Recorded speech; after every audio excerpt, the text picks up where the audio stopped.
Well, joining us now is Tamara Alrifai. She's the Director of External Relations and Communications for UNRWA, the UN Agency for Palestinian Refugees. She joins us from Amman. Good to have you with us. So first of all, Tamara, can you explain to us what is your status now since the Israeli ban? Are you able to operate in any capacity after this ceasefire?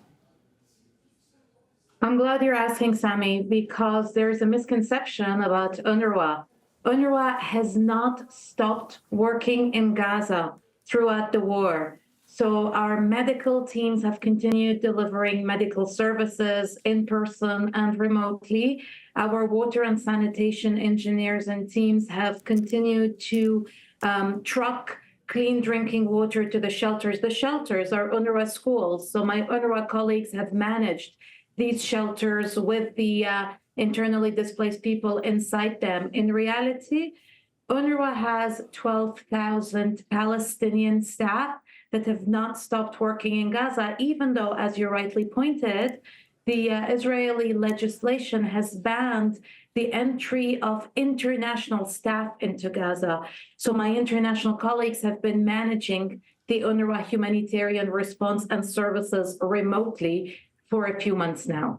Okay, so if I understood correctly, you can't bring in international UNRWA staff, and if I understood correctly as well, you can't officially deal directly with Israeli authorities. Is that right? And what difference does that make to the way you can operate assistance and aid projects compared to how it would have operated before?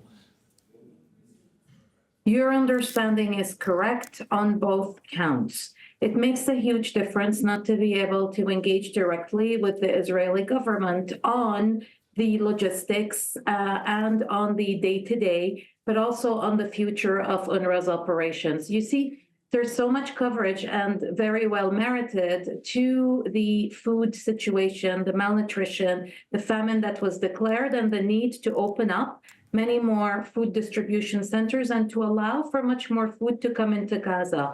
But where UNRWA makes a huge difference in comparison to all other humanitarian and development actors is that UNRWA runs the education and healthcare systems for Palestine refugees in Gaza. So UNRWA has to be able to roll back all its schooling, its education programs. And we started, by the way, a resumption of learning with over 36,000 children already enrolled in our Back to Learning programs.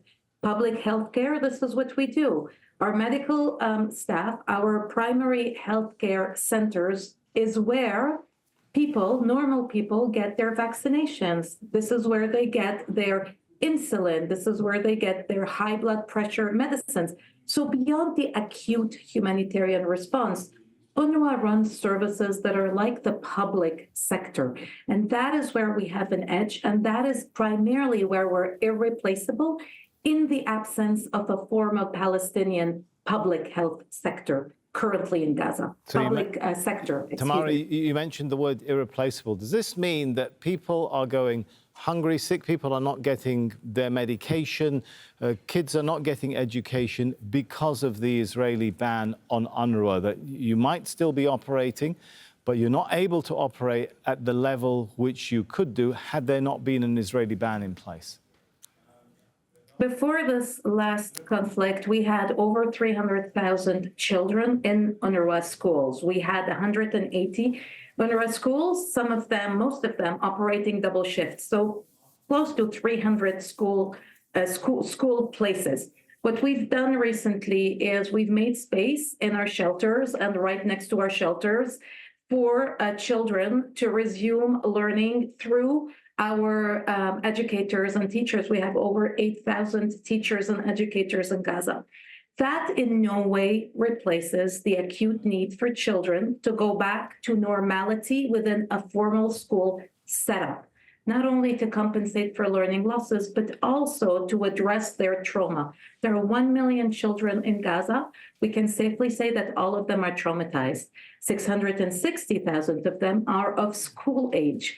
That is a generation that should not be lost. It should go straight back to formal education. As we know that for Gazans and for Palestinian refugees in general, education is a source of pride, and UNRWA has always provided quality education, which is what we want to continue doing, including in Gaza.